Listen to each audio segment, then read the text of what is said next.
Welcome back to Aligned Hot and Loaded, the podcast where we talk about how to literally build the life of your dreams. I'm Chloe. And I'm Heather. And we are the most aligned, hot, and loaded versions of ourselves. And you deserve that too.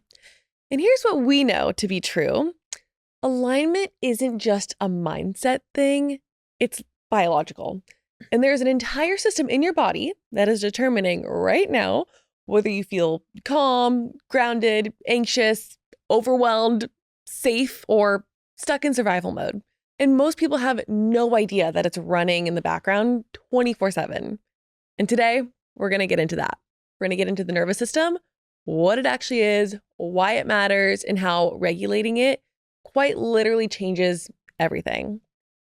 So Heather, I feel like everyone's been talking about the nervous system lately, but what does it actually mean and why does it matter so much? I love this topic because it's really where science and spirituality meet. And the nervous system plays one of the most important roles in manifestation, more than most people realize. So I've actually done a lot of work in regulating my nervous system, and I'm still learning. So let's start from the top.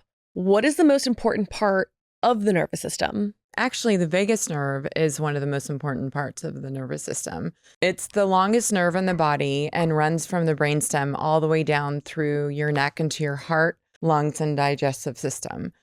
It's essentially the communication highway between your brain and your body.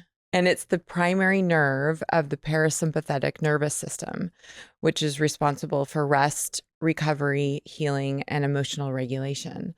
So essentially, it's the part of your nervous system that tells your body, I'm safe, I can relax, I can heal. So then when people are saying to regulate your nervous system, they're actually talking about the vagus nerve? Yes. And one of the most fascinating things about the vagus nerve is that about 80 to 90% of the signals travel from the body to the brain and not the other way around. So your body is constantly sending information upward to your brain about whether you are safe or in danger. Okay, wait. So you're saying that our body is influencing our thoughts more than our thoughts influence our body? Exactly. And this is why emotional regulation isn't just mindset, it's physiology.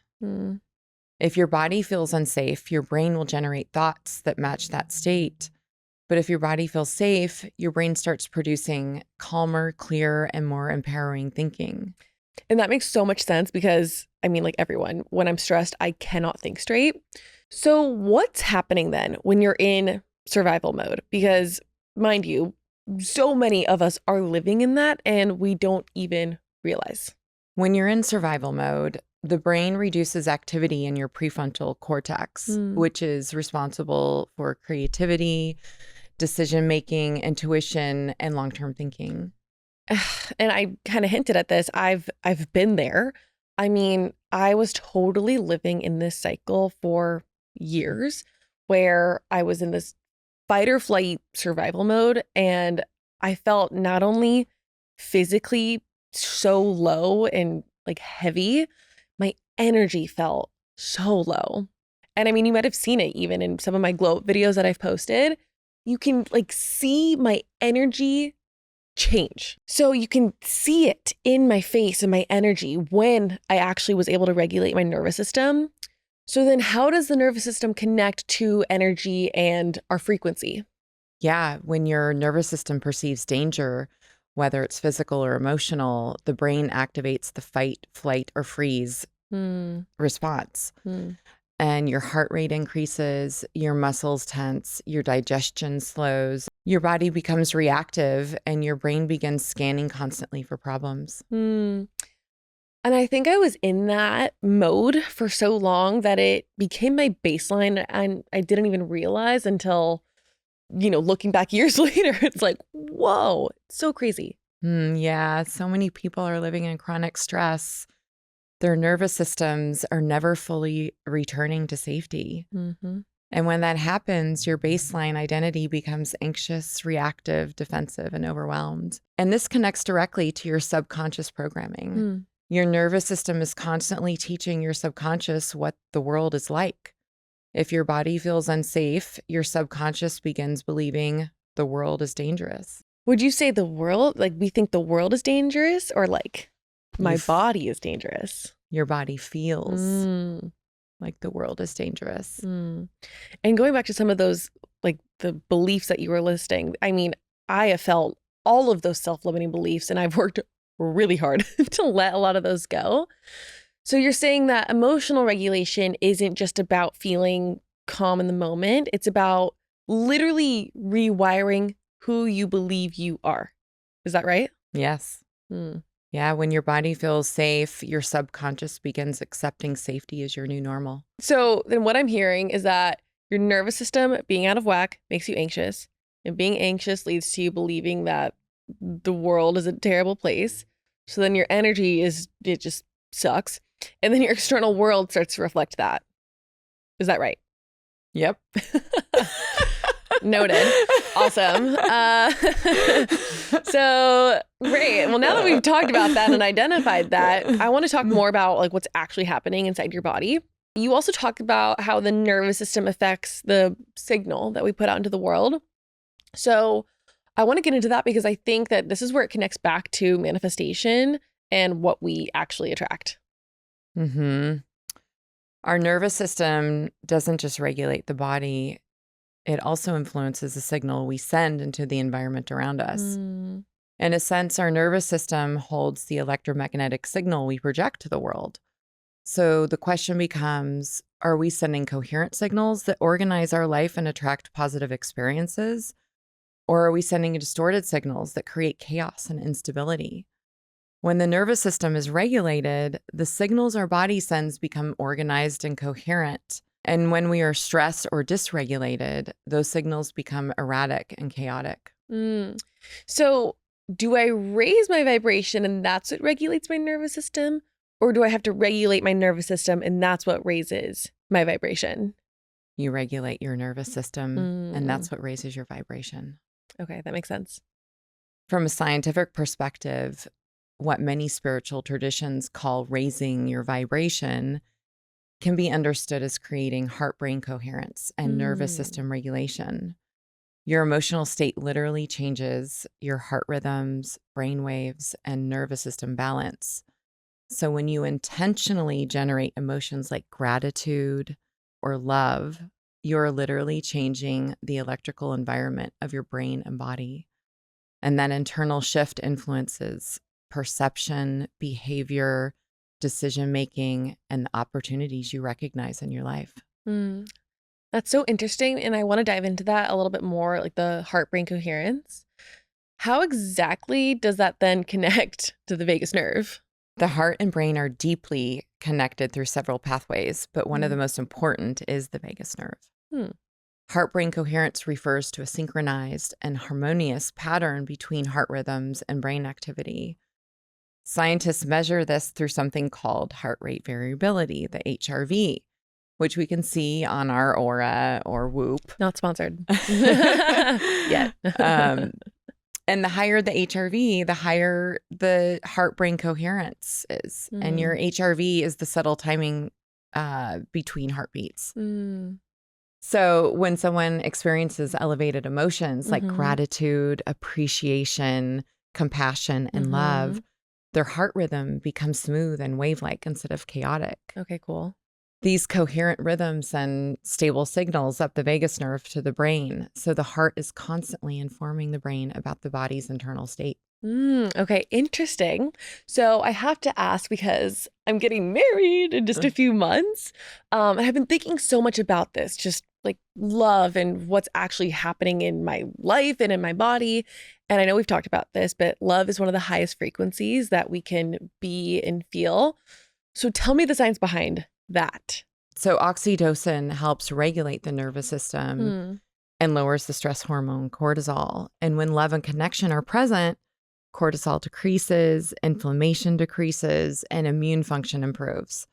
And research even shows that people in loving relationships often have stronger immune systems, higher antibody production, faster wound healing, and more cells that fight viruses. So love isn't just emotional, it's biological medicine. So you're saying that like love is a drug? It's Is that absolutely a drug. and it makes me hotter and healthier and happier? Amazing. Absolutely. So for those like me who are listening, we want the practical stuff, right? So how do we actually activate the vagus nerve? Well, there are several simple ways. Hmm. First is breathing. Slow breathing stimulates the vagus nerve. And one of my favorite techniques is just 4 seconds inhale Mm. and exhaling for 6 to 8 seconds. The longer exhale signals safety to the nervous system. Mm. The second is sound and humming, singing, chanting. The vagus nerve connects to your vocal cords. So vibration. Yeah. Oh, So it's like in your throat. yeah. So the vibration through Mm. sound stimulates the nerve. And this is why so many ancient spiritual traditions use chanting. Oh, that makes so much sense. And third is cold exposure. Ooh. So splashing cold water on your face or taking a cold shower activates the vagus nerve and resets the stress response. Other methods, of course, include meditation and grounding, but one of the most powerful regulators is connection, Ooh. eye contact, physical touch, feeling emotionally seen. Humans regulate each other's nervous systems. So that's really interesting to me because I'm curious about this. What if connection is actually something that like dysregulates you? Like, what if intimacy or eye contact or even just like, I don't know, touching someone else, like, what if that makes you feel anxious? Because even for me, sometimes, like, I'll do the breathing exercises, but I can start to feel my heart race. And then that makes me even more anxious. Yeah, that's where the real work is, because your nervous system learned at some point that closeness wasn't safe. And the answer isn't to avoid connection. It's to slowly, intentionally build safety within it. Mm. And that's the deeper healing. That makes so much sense. But I'm curious, like, are there other ways to potentially support the vagus nerve? Yes, actually, there are some supplements that support the vagus nerve. The molecule nitric oxide helps the vagus nerve activity, especially in the heart. It helps promote the release of acetylcholine, which is one of the primary neurotransmitters of the parasympathetic nervous system. What that means, particularly, is that nitric oxide can help the body lower heart rate, support calm states, and improve vagal tone. So I shouldn't be taking my beta blocker then. Probably not. Because my beta blocker does the same thing. Okay, so I'm adding that to my supplement routine. Stat. Yes, absolutely. And there are things that can increase nitric oxide naturally, including exercise, some certain foods, breath work, in addition to the many things that I do daily, including working out daily and meditating and grounding. I also put nitric oxide powder in my morning shake daily. And all of the topics you just listed, we will be getting into in other episodes. And we'll also link Heather's favorite nitric oxide in the show notes. Absolutely. But I did want to mention that I think for me particularly, and I think a lot of people might relate to this, that physical ways of regulating can also be really beneficial. Like sometimes for me, even just like sitting and meditating can feel like a lot. So I love to do a walking meditation. I've also done EFT tapping, which is emotional freedom techniques, and it touches like on your different pressure points. And something about the physical element of that is really, really grounding. And I really like those techniques as well. Yeah, that's great. I personally have not done EFT tapping, but I know it's helped a lot of people. It's not a one size fits all. I think for each person, they can find what works for them and then you stick with it and you adjust. But I mean, to bring this all together, so how does everything we just talked about connect back to manifestation? How does this make us more aligned, hot, and loaded? Bringing it all together, your nervous system determines your identity, and your identity determines your reality. So if your body feels scarcity, you make scarcity decisions. And if your body feels safe and abundant, you make different choices. You take aligned risks, you recognize opportunities, you attract healthier relationships. So instead of trying to force positive thinking, the deeper work is teaching your body safety. Okay, love. So for me, I noticed that the biggest shift happened when I finally recognized that I might be saying and doing all of the right things, but I wasn't actually feeling it in my body. Yeah, embodiment is the real work. Mm-hmm. When you visualize your future and actually feel it in your body, you're training your nervous system to recognize that reality. For me, like the way that I overcame this was step one, I recognized that my nervous system was just shot and I was totally out of alignment. So yeah, that was step one. Step two was I started meditating, like as simple as that. And then step three was I started doing a gratitude practice I was journaling every single day. And I've done that every single day for years now. And that alone has changed my entire life. So for someone who's listening and wants to start regulating their nervous system right now, today, what are 3 things that they can do? I would say first, slow your breathing. Even 2 minutes of slow breathing daily can change your nervous system baseline. And second is generating elevated emotions, love, gratitude, joy, compassion.